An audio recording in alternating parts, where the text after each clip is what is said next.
Hello everyone, welcome back to my channel. My name is Lara. I finally have good luck today. I have a clear blue sky and sunshine. I haven't had this while filming in a while. For like the past couple months, every single day that I've filmed, it has been cloudy and dark out. Bless you! But today it's finally nice out. So I hope you can tell the difference in the quality. Anyways, welcome back to my channel. Today I'm going to be doing a video talking about how you know that it's time to quit your makeup no-buy. So this is probably not too unexpected for anyone who has been following me lately. I've been on a no-buy for a long time, and when I first started the no-buy, I didn't know how long it was going to span, so I was just sort of taking it day by day, and I sort of thought that it would end after 2 years, which would have been the end of 2020, so you know, in December. But then when I got to the end of 2020, I didn't really feel like I was done. I felt like I was still happy to stick on this no-buy for a little while. I didn't feel like I really needed many makeup products, but I could tell that I was sort of coming to the end of the no-buy. So what I'd said was I will stick to this no-buy for the first half of the year, roughly, and then after that, my no-buy will be over. And yes, it is going according to plan. That is still my plan, to finish my no-buy in around June. I chose June because it's sort of the halfway point of the year, and also, you know, the beginning of summer, kind of a change in the seasons, and also it is my birthday, so I do plan on potentially buying some things for myself or asking for some makeup products as presents. So that is why I chose June.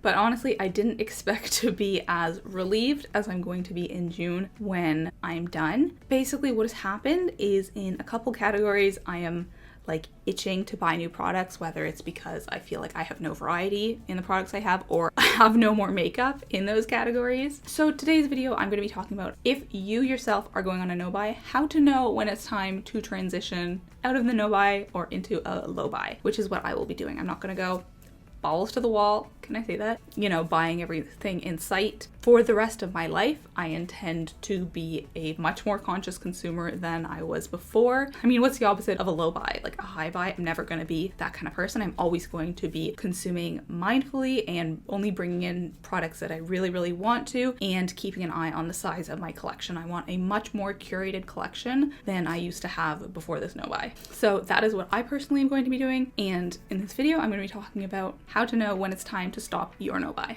Let's get into it. And just to be clear, I will be kind of generalizing my personal experiences in this video because I know everyone obviously has a different trajectory with their no-buy, but I'm going to be trying to sort of universalize my experiences. Just want to make that very clear. And I do not want to encourage anyone who is on a makeup no-buy and enjoying their makeup no-buy to get off it. I'm just trying to provide a roadmap for if you really feel like it's time to quit. I don't want to justify anyone's purchasing habits, but I'm just explaining how I'm feeling personally. I did a video a little while back talking about my struggles with my no-buy and why I really wanted to quit. These were unexpected issues, I guess, that came up, and I had a lot of sympathy from all you guys in the comments, which was super, super kind. So here I am making this video. So the first clue that it is time to stop your no-buy and move on to the next phase of your relationship with makeup is your relationship to makeup has changed. Now, I feel like this is the most important point. This is the reason that I went on a makeup no-buy, even though I didn't realize it at the time when I started. Everyone who goes on a makeup no-buy, I think, hope I'm not projecting here, has a somewhat problematic relationship with makeup.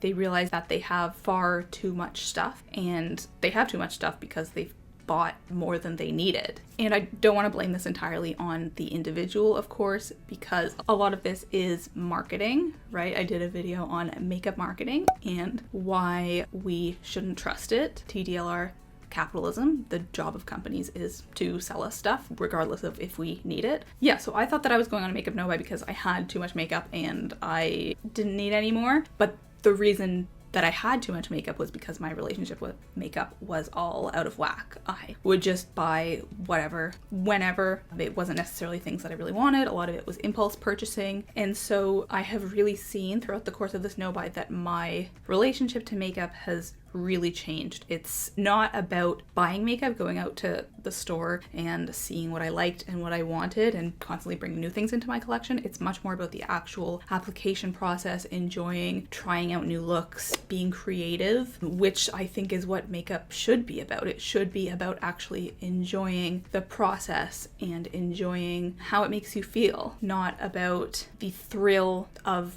having something new and buying something new, not about the thrill of shopping. So I've really seen my personal relationship to makeup change, and that is ultimately what I think we all should be aiming for when we go on makeup no buys.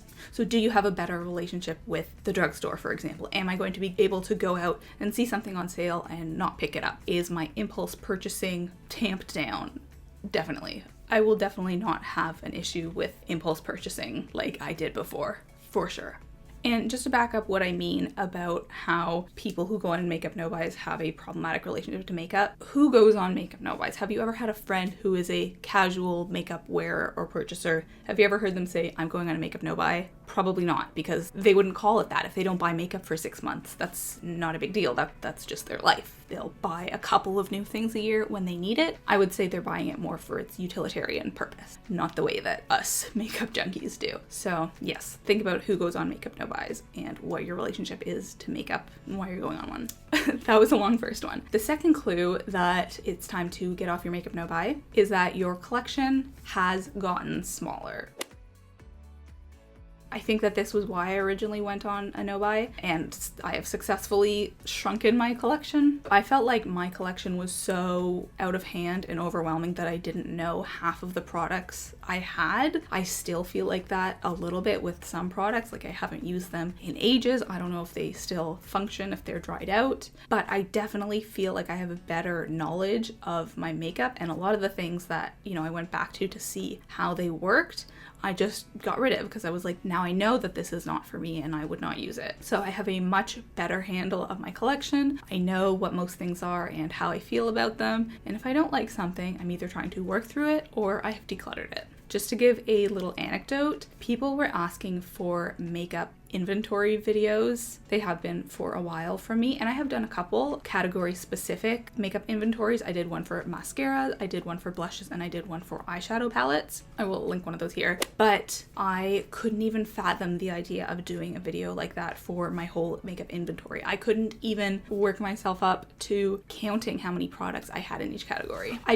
didn't want to know. So for a long time, I had no idea the size of my collection, and happy to say just either last week or the week before, I went through pretty much my whole collection and I wrote down how many items I had in each category. This is definitely not something that I would have been able to do just 2 years ago because the idea of it would have scared me. I wouldn't have wanted to know how many items, but also it would have been so difficult because I had so much more makeup. So I feel like I definitely have checked this box. The third clue that it's time to buy some new makeup is that you actually need makeup in some categories.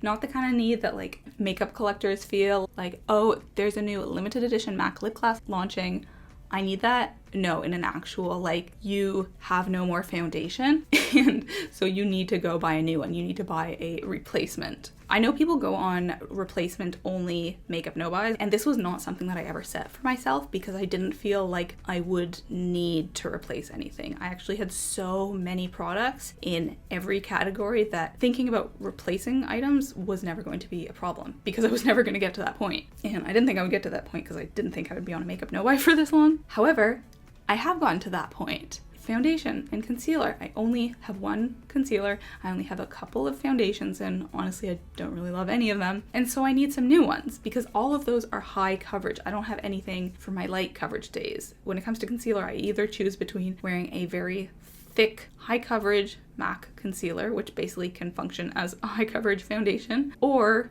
nothing. I have gotten to the point of having no replacements in these product categories. I need some new stuff. Number 4, makeup isn't as fun for you anymore, and you don't look forward to putting it on as much as you used to because you don't necessarily like the looks that you come up with. You don't enjoy putting the products on. I don't feel this way as a whole. I definitely still enjoy doing my makeup in the morning, but a couple of categories I really like put off till the end. Like I don't really enjoy doing my brows anymore. That used to be one of my favorite steps. I really don't enjoy putting foundation on. Oh, what other steps don't I love? I don't enjoy putting powder on, though that's because of the packaging of the powder I'm currently using. So yeah, if you feel like there's some categories of makeup where you either don't do it because it's not fun for you anymore, or you do it but kind of grudgingly, you kind of know it's time. You should get rid of whatever you have and find something new. The fifth reason is, again, kind of going back to that healthy relationship with makeup. It's not that you have this just like burning desire to go out and shop and spend money and have a good time and come home with all of these new shiny products. It's that there are actual specific things that you want. You want specific products, but it's not that just kind of all-encompassing desire to have new shiny things. Whenever I thought about going to the drugstore, it was just kind of this excitement of, ooh, what am I going to find there? Are there any new Maybelline mascaras on sale? You know, just like looking forward to looking through the makeup section. It wasn't a specific desire to acquire a new product that I felt like would improve my collection. Whereas now I have like a list of products that I want. I don't just have this general desire to wander the aisles of Sephora. There are certain things that I'm really, really looking forward to purchasing. So if you can see that sort of shift from general shopping to specific product desires, I think that is a sign of a much healthier relationship with makeup. Okay, and the sixth and final clue that it's time to hop off that makeup no-buy is pertaining to your creativity as a makeup, I don't want to say artist, definitely not a makeup artist, but as a makeup user, wearer. It is the restrictions that you have placed on your makeup experience no longer make you feel more creative, but they are actually restrictions.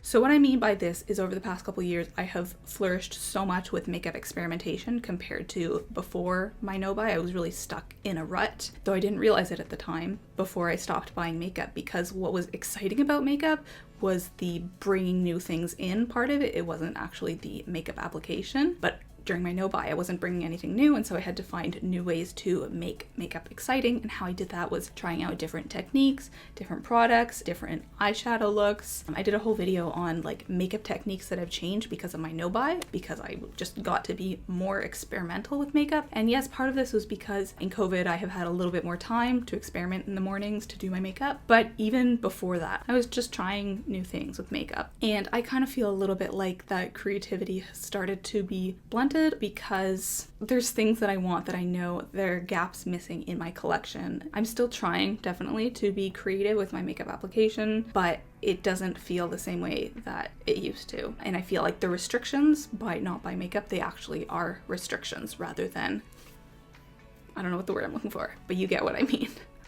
Okay, and that's it. Those are the 6 clues, 6 ways to know when it's time to quit your makeup no-buy. Let me know how your makeup no-buys are coming on, if you're transitioning to a low-buy soon, or if you're very happy to be continuing your no-buy. 2 things I do want to mention. First of all, I do have a podcast. I have mentioned that quite a few times before, but now I actually have a YouTube channel associated with that podcast. You know, maybe it's easier to bring some people over to another YouTube channel than it is to a podcast, but I will link it down below. I talk about movies with my friend Cheryl. We are currently watching Soul, the Disney movie, and we are going to be watching Frozen next. Very excited. But yeah, definitely check it out down below. Secondly, I have this idea that maybe I could mention something non-makeup related at the end of each video, because the YouTubers that I watch them for their personalities and their interests, and not just because they can apply makeup very well for the most part. So I always very much enjoy when they talk about other aspects of their life, and especially the movies they're watching and the books they're reading. So I was thinking maybe at the end of every video or every other video, I could talk about a book that I'm reading or a movie that I loved that I watched lately. So let me know how you feel about that. If even 2 or maybe 3 people respond positively about that, then I will do it, but otherwise, no worries. So that's gonna be it. Thanks so much for watching. Please give this video a thumbs up if you enjoyed, and I'll talk to you in the next one. Thanks for watching. Bye-bye.